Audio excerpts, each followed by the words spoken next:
I never thought I'd be piloting a Confederation battleship, but life has a funny way of throwing curveballs at you. One minute I'm running cargo routes between Nebraska 14's thorium mines and the refinery stations. The next I'm being conscripted because I've got exceptional spatial awareness scores. We need experienced pilots, they told me, as if 15 years of threading massive haulers through asteroid fields was the same as handling a warship. But I guess when you're desperate enough to start pulling miners into military service, you take what you can get. The funny thing is, I wasn't even supposed to be working that day. My regular hauler was in for maintenance, and I was covering a shift for my buddy Cortez, who'd caught that nasty Proxima flu going around. Then the Confederation recruiters showed up at our docking bay, all crisp uniforms and stern faces, waving their tablets loaded with our flight data and simulation scores. "Mr. Foster," they said, like they were announcing a winning lottery ticket, "your spatial navigation scores are in the top 0.1% of all registered pilots in this sector." They didn't mention that most registered pilots in our sector were steering rust buckets through mining zones, not warships through battle. Lieutenant White was there too, though he was just Ensign White back then. He took one look at my dirty coveralls and grease-stained hands and grinned. "Don't worry," he said, "we'll clean him up nice." Like I was some second-hand shuttle getting a new paint job. But you don't say no to the Confederation. Not when they wave those emergency conscription orders in your face. Not when they tell you about the alien fleets massing at the border, about how they need every skilled pilot they can get their hands on. Besides, the pay was better than hauling thorium, and they promised to keep sending my usual salary to my family back on Nebraska 14. So here I am, standing in my freshly pressed uniform, staring at my reflection in the gleaming corridor walls of a military station. The collar itches something fierce, and these boots still feel stiff as hull plating. But tomorrow they're going to show me my new assignment, something called the CSS Berserker.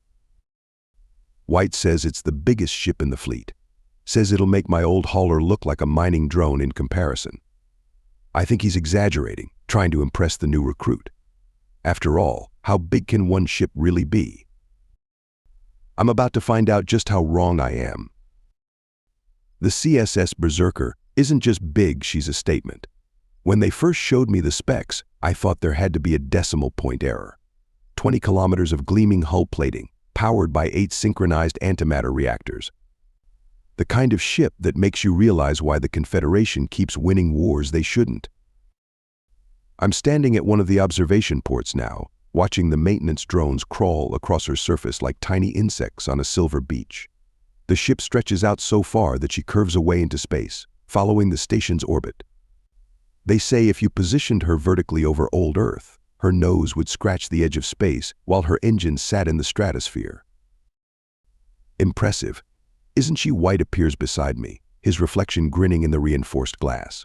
Wait until you see her from the bridge. Back on Nebraska 14, we used to joke about how the military spent more on their coffee machines than we did on our life support systems. Looking at the Berserker's specs scrolling across my tablet, I'm starting to think we weren't far off. The power output from just one of her reactors could keep our entire mining colony running for a century. The artificial gravity alone. I mutter, scrolling through the numbers. This can't be right. You're saying the gravity plating can handle up to 50 GAs? White nods. Has to. When those main guns fire, the compensation systems need to handle the recoil. Otherwise, we'd shoot once and find ourselves halfway across the system, spinning like a thrown hammer. He takes a sip from his steaming mug, the infamous military coffee. Of course, that's just the classified basics. Wait until you see what's in the restricted sections. They're letting me pilot this thing. Me, Greg Foster, the guy who until last week was dodging asteroids in a second-hand hauler held together with patch welds and prayers. The Berserker's helm control room is bigger than my entire old ship, with a neural interface system that costs more than Nebraska 14's annual thorium output. When do I start training, I ask, unable to take my eyes off the massive vessel. White checks his tablet. Right now, we're going to plug you into the simulator and see how you handle her. Fair warning, she's got more automation than your old hauler. But she's also got more quirks. Took me 3 months before I could get her to execute a proper tactical turn without the compensation systems throwing a fit. I follow him toward the simulation deck, still stealing glances at the Berserker through every viewport we pass. They say every ship has a personality, a soul of sorts. If that's true, then the Berserker is a sleeping giant, dreaming of the stars. And tomorrow, I'll help wake her up. The Theer show up exactly where intelligence said they would, right along the Carina-Sagittarius border. After 3 months of simulations, drills, and more coffee than I've had in my entire mining career, it's finally real. I'm standing at the helm of humanity's biggest warship, watching alien signatures bloom across my tactical display like deadly flowers. Transit signatures detected, calls out Sensor Chief Martinez. 320 vessels emerging from jump space. The bridge falls silent as the Theer fleet materializes. Their ships pour out of jump points in perfect formation, moving with the kind of coordination that speaks of either incredible skill or a hive mind.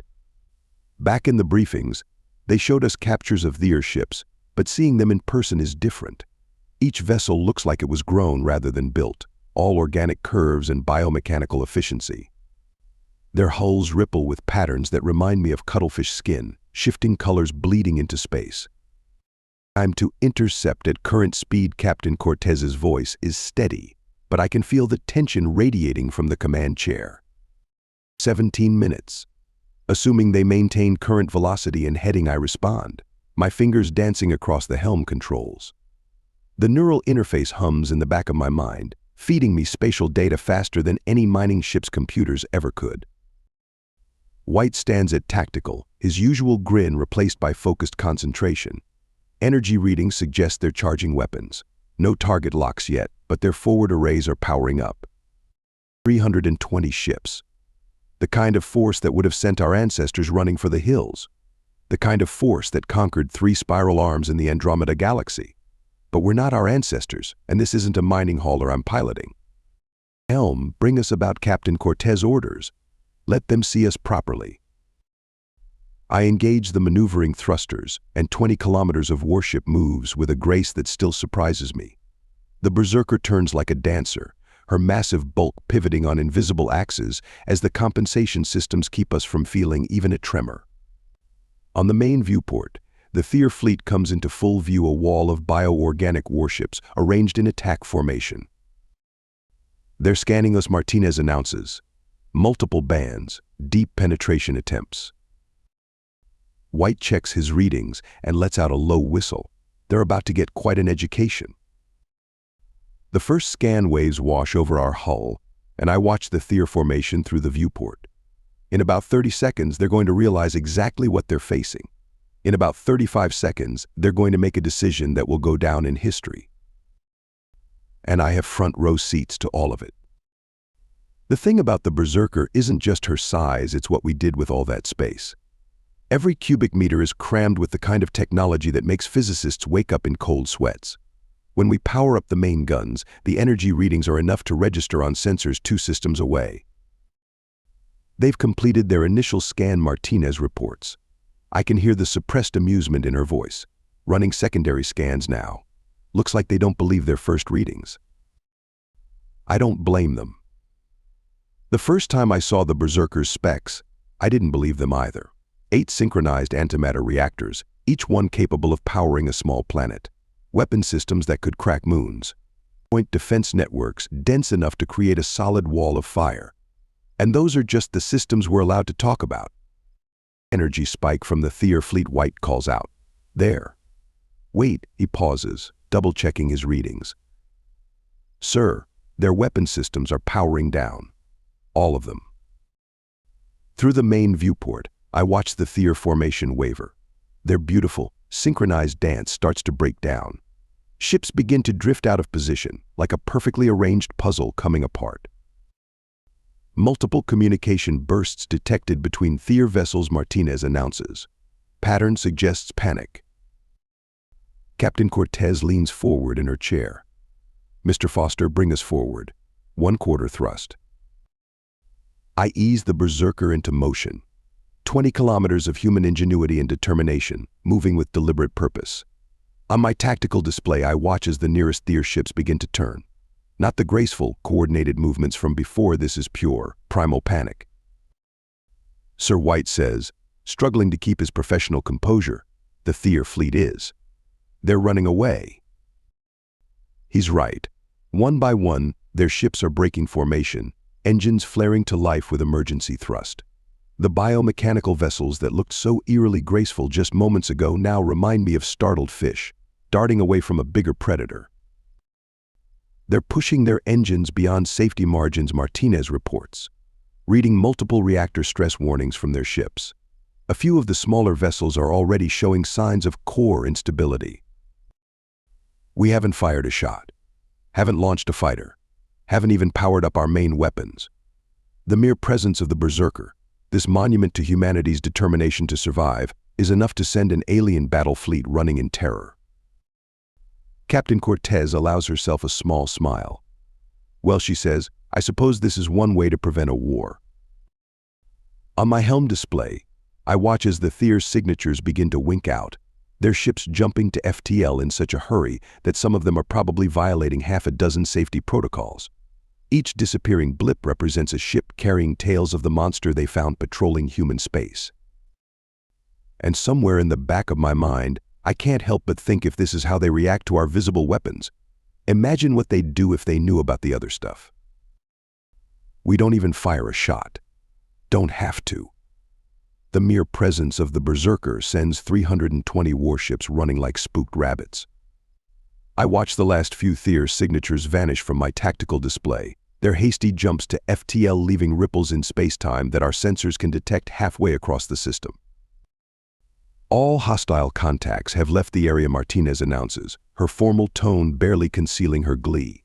Long-range sensors show they're maintaining maximum acceleration. At their current velocity, they'll cross the Perseus arm boundary in approximately 6 hours. Captain Cortez stands up, straightening her uniform with practiced precision. Well done, everyone, especially you, Mr. Foster. That was some fine helm work. I try not to look too pleased with myself, but it's hard. 3 months ago, I was dodging asteroids in mining space. Now I've just helped send an alien armada running without firing a single shot. That's the kind of story they're not going to believe back on Nebraska 14. White watches the tactical display, grinning like it's his birthday. You know what the best part is, he asks, nudging my shoulder. We haven't even shown them the really scary stuff yet. The bridge crew bursts into laughter, tension dissolving like morning frost. Someone starts passing around coffee, the good stuff, not the regular military blend. We've earned it. Imagine their faces when they were reading those scan results, Martinez chuckles. Bet they thought their sensors were malfunctioning. Had to run the scans twice, White agrees, taking a sip from his mug. Probably still didn't believe what they were seeing. 20 kilometers of how did the humans build that coming right at them. Captain Cortez allows herself a small smile. Communications, prepare a report for command. I want every detail of this encounter recorded. Something tells me we're going to be seeing a lot less of the Theer in this sector. As the crew settles back into their routine, White raises his coffee mug in a mock toast. His eyes are twinkling with that same mischievous light I've come to know over the past 3 months. And legend says they're still running to this day. I can't help but laugh. He's probably right, those Theer ships are probably still going, pushing their engines to the limit, carrying tales of the monster they found in human space. The great silver beast that made them turn and run without firing a shot. Looking out at the now empty space through the viewport, I feel a surge of pride. Not just in the Berserker, though she's earned it. Pride in humanity, in what we can build when we put our minds to it. In how far we've come from our first hesitant steps into space. Back on Nebraska 14, we used to joke about military spending. Now, standing on the bridge of humanity's biggest deterrent, I'm thinking we got our money's worth. After all, the most effective weapon is the one you never have to fire. And the Berserker? She's about as effective as they come. Thank you so much for listening to this story. I hope you loved it. Please remember to subscribe if you did like it so you can see more videos like this. And please give us a like and a comment too. I'll see you in the next one.